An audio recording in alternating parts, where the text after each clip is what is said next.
I found out I was pregnant last week. Me and Bradley had been together for almost 3 years. And although we weren't trying, we had talked about kids. He always said he wanted them someday. I was nervous to tell him because we had some rough patches lately. He'd been distant, working late, and weird about money. I thought maybe a baby would bring us closer. I bought a test on my lunch break and took it in the office bathroom. 2 lines. Definitely pregnant. I decided to leave work early and surprise him. He works from home on Thursdays. I was so excited I almost called him on the drive, but wanted to see his face.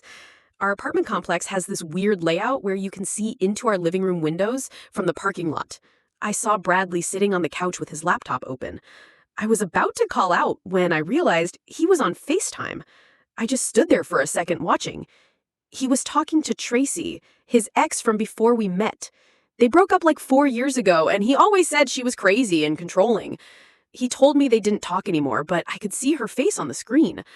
I couldn't hear what they were saying, but they were both laughing. I don't know why, but I just froze.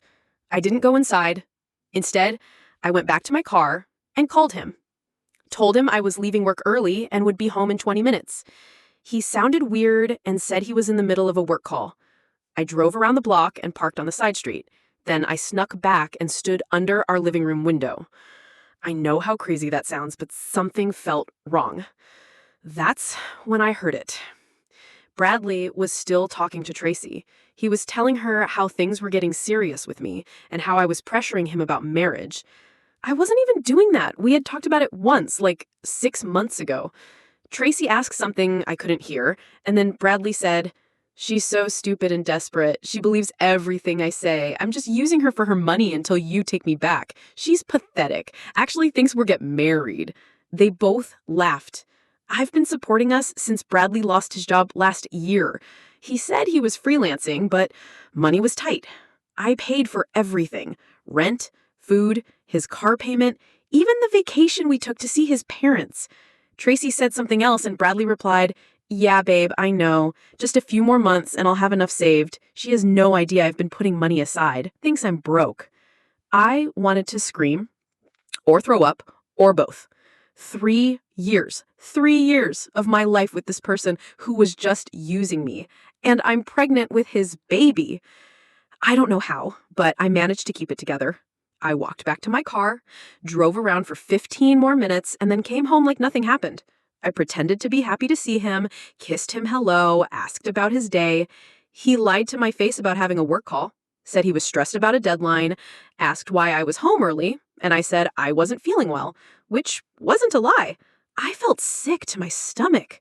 I didn't tell him about the pregnancy. That night, he acted completely normal. We ordered takeout. I paid, of course. This morning, I checked our bank accounts. In the last year, I've spent over $45,000 supporting us. He contributed nothing. I checked his phone while he was in the shower. Hundreds of messages with Tracy. They've been planning for him to move back to her city. He's been sending her money, my money. I found a secret account where he's been saving almost $30,000, money he told me he was using for bills or job training courses. There were even screenshots of conversations with my friends where he'd pumped them for information about my finances, asking if I had mentioned any bonuses or raises coming up, like he was studying me, planning how to extract the most value. I found messages where he complained about how boring I was in bed, how he couldn't wait to be with Tracy again, how he was only with me for the financial security while he got his together. There were even photos they sent each other, intimate photos, while I was at work paying our bills. I wanted to confront him right there, scream at him, throw his things out the window, tell him I knew everything, tell him about the baby he'll never meet. But something stopped me. I realized if I showed my hand now, he'd just leave, take my money, and go back to Tracy. They'd laugh about how stupid I was, how easily I fell for everything, how I never saw it coming. Even worse, he might try to stay for the baby, pretend he was sorry, drain me for 18 more years of child support. No, I needed a plan. Bradley thinks I'm a doormat, thinks he can use me and discard me when he's done, thinks I'm too stupid to see through his lies, thinks I'll just cry and beg him to stay when he eventually leaves. He has no idea what I'm capable of. Update. First of all, thank you all so much for the support and advice on my last post. I was not expecting thousands of comments and messages. You guys are amazing. I spent the next 2 days in a fog, moving through our apartment like a ghost while my mind raced. Bradley didn't notice anything different. He was too busy texting Tracy when he thought I wasn't looking, too busy planning their future with my money, the money I worked 60-hour weeks while he sat on our couch applying for jobs and networking. The first thing I did was protect what was left. I went to the bank during lunch and opened a new account at a completely different bank, transferred most of my paycheck there, leaving just enough in our joint account to avoid suspicion, changed all my passwords, and set up notifications for any withdrawals over $100. Then I started documenting everything. Screenshots of their messages, photos of the secret account statements, recordings of his calls with Tracy when I pretended to be in the shower. I even found receipts for gifts he'd bought her using my credit card, designer purses and jewelry while I was buying store-brand cereal to save money. The whole time I kept thinking about the baby growing inside me while this parasite drained me dry. Every time I felt sick or tired, I reminded myself it wasn't just for me anymore. I had someone else to protect. I called my oldest friend, Freya. We've known each other since kindergarten. Didn't tell her everything over the phone, just that Bradley and I were having serious problems and I might need a place to stay. She didn't hesitate. Said her spare room was mine whenever needed. Then I called my brother Sam. He's always been protective, and I knew if I told him everything right away, he'd show up ready to kill Bradley. Instead, I just asked if he could help me move some things into storage soon, said Bradley and I were reorganizing. He agreed to bring his truck that weekend. Bradley was getting suspicious, kept asking why I was being weird and distant. The audacity of this man, spending 3 years lying to my face, stealing my money, mocking me to his ex, and he thought I was acting strange for 2 days? I wanted to laugh in his face. Instead, I blamed work stress and period cramps. He immediately lost interest, never cared about my problems unless they affected him. Friday night, I told him I was going out with work friends. He seemed relieved to have the apartment to himself, probably couldn't wait to FaceTime Tracy without whispering. Instead of going out, I sat in my car in the parking garage with my laptop, using the complex's Wi-Fi to monitor our home security camera. We'd installed it last year after a break-in next door. Bradley had forgotten it existed because he never bothered with anything related to home security or maintenance. That was all May too. 20 minutes after I left, he was on the couch with his phone propped up, talking and laughing with Tracy. I turned up the volume on my laptop. Bradley was saying he was worried I suspected something. Tracy's voice came through tiny but clear, telling him to stick to the plan, 3 more weeks, and he'd have enough bonus money, then can come home to her. My blood boiled. My quarterly bonus, the one I'd worked myself to exhaustion for, the one that would finally pay off my student loans. He was waiting for that.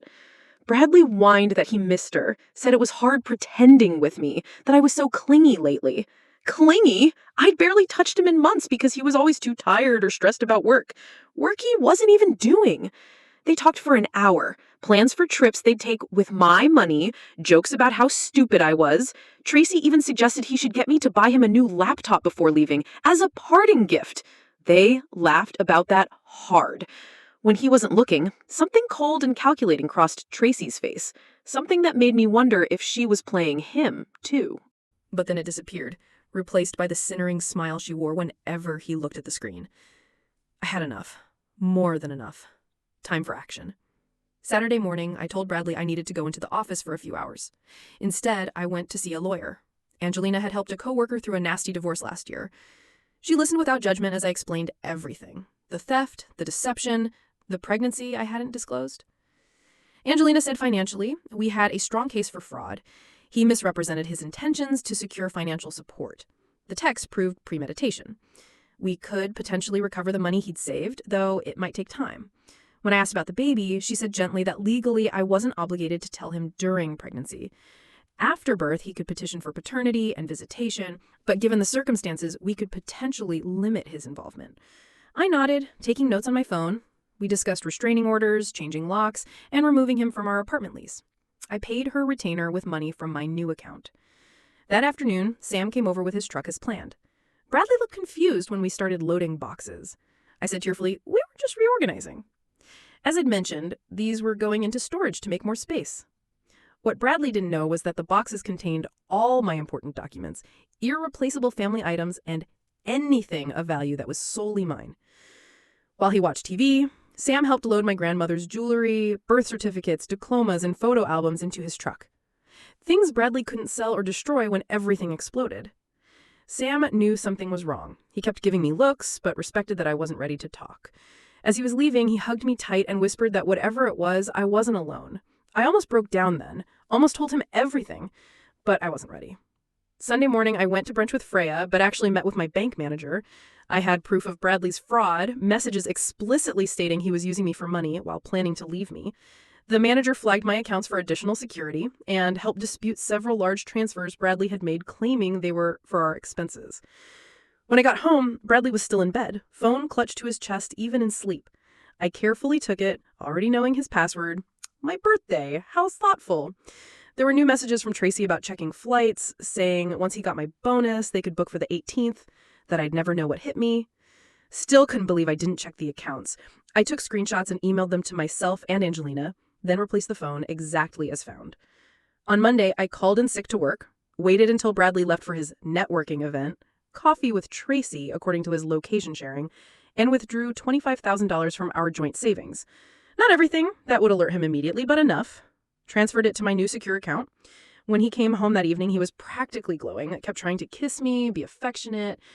It took everything not to scream in his face, not to tell him I knew he'd spent the afternoon planning our breakup with the woman he really loved. Instead, I smiled and asked about his day, listened to his elaborate lies about industry contacts and potential job leads. I mentioned that I had good news, reminded him how I'd been saving for us to potentially buy a house. His eyes lit up with naked greed. He'd forgotten about those savings too, focused on my upcoming bonus. I continued that I thought we were finally in position to start looking, that I'd been pre-approved for a mortgage. Bradley was so excited he hugged me, probably calculating how much more he could squeeze from me before disappearing. He suggested we celebrate. I agreed, saying I'd make reservations somewhere special that weekend. He was so excited by more potential money that he didn't notice me packing a small bag while he was showering. Didn't question why I suddenly needed to work late that night. I drove straight to Freya's apartment and finally broke down. Told her everything, showed her the evidence, watched her face transform from shock to rage to fierce determination. I slept in her spare room that night, phone turned off. Let Bradley worry for once. Let him wonder where I was, what I was doing, a small taste of what was coming. The next morning, I had 6 missed calls and a dozen increasingly frantic texts. I responded with a breezy message about falling asleep at Freya's after girls' night, apologized for worrying him, said I'd be home after work. At the office, I met with my boss, Dave, explained I was going through something personal and might need flexible hours for a few weeks. Didn't give details, but he must have seen something in my face because he immediately approved and offered additional support if needed. The restaurant reservation was set for Saturday. Bradley spent the week being unusually attentive, bringing me coffee, offering massages, asking about my day. Each gesture made me sicker. Each touch made my skin crawl. But I smiled, played along, let him think his performance was working. Friday night, I packed another bag while he was in the bathroom. More clothes, more essentials. Told him I was donating old things to make room for new furniture when we bought our house. He helped carry the bags to my car, eager to please the golden goose he thought I still was. That night, I barely slept, knowing what the next day would bring. Bradley snored beside me, arm thrown possessively across my body. I slipped out from under it, disgusted, stood in our darkened living room, looking at the life we'd built, the life I'd paid for while he plotted to leave me. Saturday arrived, the day of reckoning. Bradley spent an hour getting ready, preening in the mirror. I wore a simple black dress and the necklace my mother gave me before she died. Something about having her close today felt important. As we drove to the restaurant, Bradley chatted excitedly about house features he wanted. A home office, a game room, a hot tub. I nodded and smiled, letting him spin his fantasies while mentally checking off final preparations for what was about to happen. The restaurant was upscale. Bradley's eyes widened at the menu prices. I told him generously to get whatever he wanted. Today, we celebrate. He ordered the most expensive steak, premium cocktails, appetizers, ran up a tab that made me want to laugh. One last meal on my dime. While we waited for dessert, I excused myself to the bathroom, checked my phone to confirm everything was in place, texted Freya that it was time. I returned to the table, calm and collected. Bradley was typing rapidly on his phone, but quickly put it away when he saw me, probably telling Tracy about the expensive dinner and imminent house purchase, probably laughing at how easy it was to manipulate me. The waiter brought champagne I'd secretly pre-ordered. Bradley raised a champagne glass to us, to our future, with a smile that never reached his eyes. I raised my water glass, didn't correct his assumption that I wasn't drinking because I was driving. I said softly that I'd like to make a toast too. His smile faltered at my tone. I toasted to new beginnings and to the truth finally coming to light. I reached into my purse and placed my phone on the table, screen up, played the recording of him and Tracy from the security camera, watched his face drain. She's so stupid and desperate. She believes everything I say. I'm just using her for her money until you take me back. I watched his expression change from confusion to horror to panic. Watched him realize it was over. All of it. The scam, the lies, the future he'd planned with my money. And for the first time in 3 years, I saw the real Bradley. Last update. I'm still in shock about everything that's happened since my last post. First, thank you for all the supportive comments and messages. They've honestly kept me going through this nightmare. Here's what happened next. Bradley's face went through so many emotions at once. Shock, confusion, anger, and finally, calculation. I could see him running through possible lies, trying to find an angle. He started stammering that I didn't understand the context. I held up my hand as restaurant conversations continued around us. I told him quietly that I had hours of recordings, hundreds of screenshots. I knew about the money he'd been stealing, the secret account, everything. He leaned forward, lowering his voice, calling me baby, saying it wasn't what I thought, claimed he and Tracy were just joking around, that she'd been trying to get him back, but he told her no. I laughed at the audacity of him continuing to lie after I'd played his own words back to him. I reminded him about the $30,000 of my money he sent her, the expensive bracelet he bought her while telling me we couldn't afford to fix my car, his plans to leave after my bonus came through. His eyes darted around the restaurant, suddenly worried about who might hear. He suggested we go home and talk like adults. I told him there was nothing to talk about, and it wasn't his home anymore. As of that morning, he'd been removed from the lease. His things were packed and waiting at Dave's place. Bradley's mouth fell open. He protested that it was our apartment.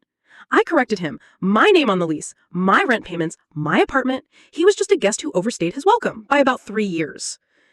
He said I was overreacting to some stupid joke with an ex. I pulled out a folder from my purse and slid it across the table. Inside were printouts of his secret account statements, transfer records, screenshots of messages detailing how he'd been using me. He flipped through the pages, growing. He accused me of spying on him, saying that was illegal. I almost laughed again, pointing out the irony of the man who stole $45,000 talking about legality. Bradley snapped that he never stole anything, said I gave him that money, offered to support him. I asked about the lies, about calling me stupid and pathetic, about planning to leave once he'd gotten everything he could. He shrugged, dropping the act completely, said, people say things they don't mean when venting. Everyone does it. I asked if that's what he was doing when sending her my money, making reservations to her city, buying gifts with my credit card. He asked what I wanted. Money, an apology. I said simply that I wanted him gone from my apartment, accounts, life. He asked what if he refused. I slid another document across the table, explaining that my lawyer would file fraud charges. Police would get involved, and instead of just leaving, he'd go to jail. He scanned the document, jaw clenching, saying I wouldn't follow through. I told him to try me. Finally, Bradley said, fine. He'd get his stuff and go, but I was making a mistake. I replied, we had nothing. It was all a lie. He reached for my hand, but I pulled away. He tried explaining again, but I cut him off, pointed out his messages did that already, calling me desperate, pathetic, stupid, using me until Tracy would take him back. Bradley started saying, people say things. I told him to stop. It was over. Completely over. His expression hardened as he asked about his stuff at Dave's. I confirmed everything was there, except what he bought with my money. He protested that wasn't fair. I couldn't believe it. Asked if he wanted to talk about fair after stealing from me for years, mocking me behind my back, planning to abandon me once he'd taken everything. Said he'd lost the right to talk about fair. He asked what if he went back to the apartment instead. I explained calmly that locks were changed, security informed, key fob deactivated, and Sam waiting there just in case. His face flushed with anger, saying, I had it all planned out. I replied, I learned from the best. He spent 3 years planning to use and discard me. I took a week to plan my response. Bradley stood abruptly, saying this wasn't over. I said it was completely over. Goodbye. He stormed out. I called Sam to warn him Bradley might try coming to the apartment. Sam assured me he and Freya were there, had my back. I drove home, finding Sam and Freya on the couch with wine. Freya asked how it went, poured me a glass before remembering and apologizing. Sam's eyebrows shot up, questioning. I took a deep breath and told them I was pregnant. After a silence, Sam asked if it was Bradley's and if he knew. I said yes, it was his, and no, he didn't know. Might never know.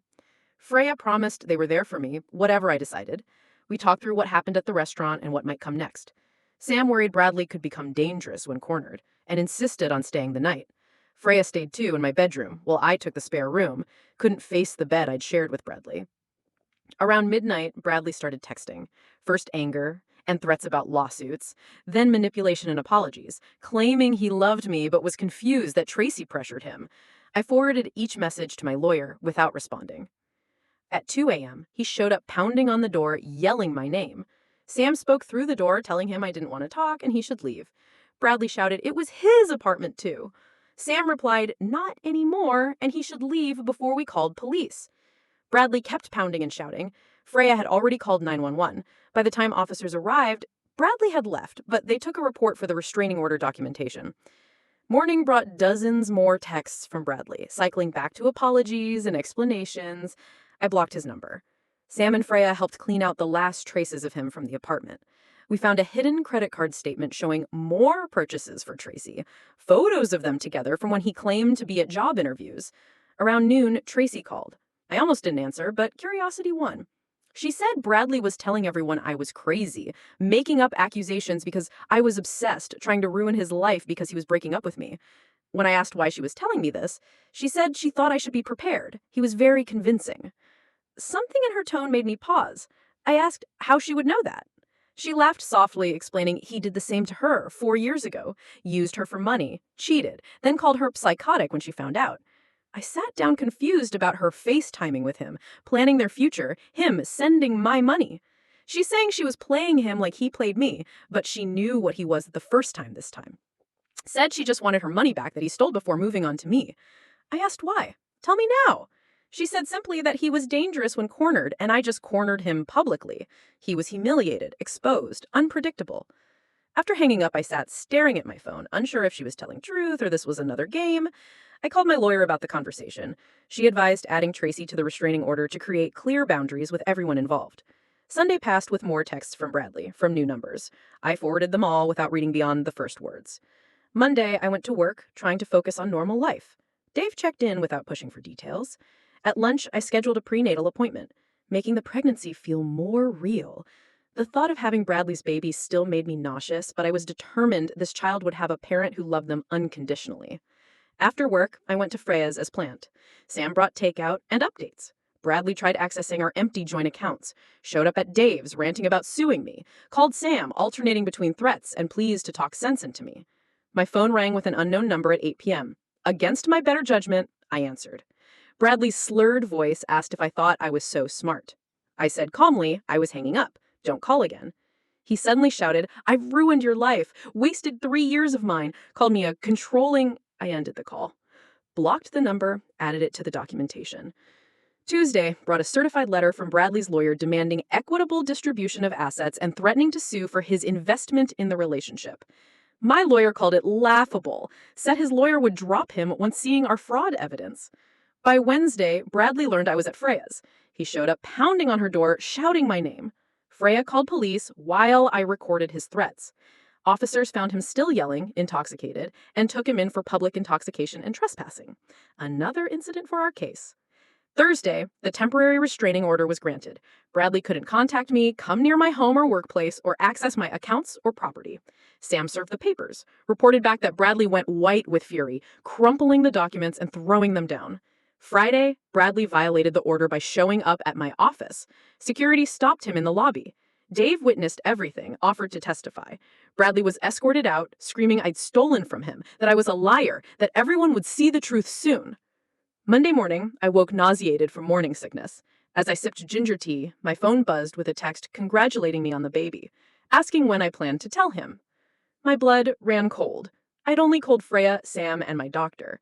Another text explained, Tracy told him said I mentioned it when calling her. Tracy had been playing both sides, feeding him information while pretending to warn me. I forwarded the text to my lawyer without responding, blocked Tracy, trusted no one outside my immediate circle. At work, I met with HR, explained the situation generally, abusive acts, restraining order, workplace safety concerns. They were supportive, notified security, offered flexible arrangements. That afternoon, my lawyer called with news. The judge granted a permanent restraining order and was considering criminal charges for financial fraud based on our documentation. She said it was a good outcome, that I did everything right. That night, I lay in bed thinking about raising this child alone, explaining their absent father, potential custody battles. But for the first time in years, I was living authentically. No more subsidizing someone else's dreams while postponing mine. No more accepting scraps of affection while being mocked behind my back. No more being anyone's fool. Bradley thought he'd broken me. Instead, he'd freed me.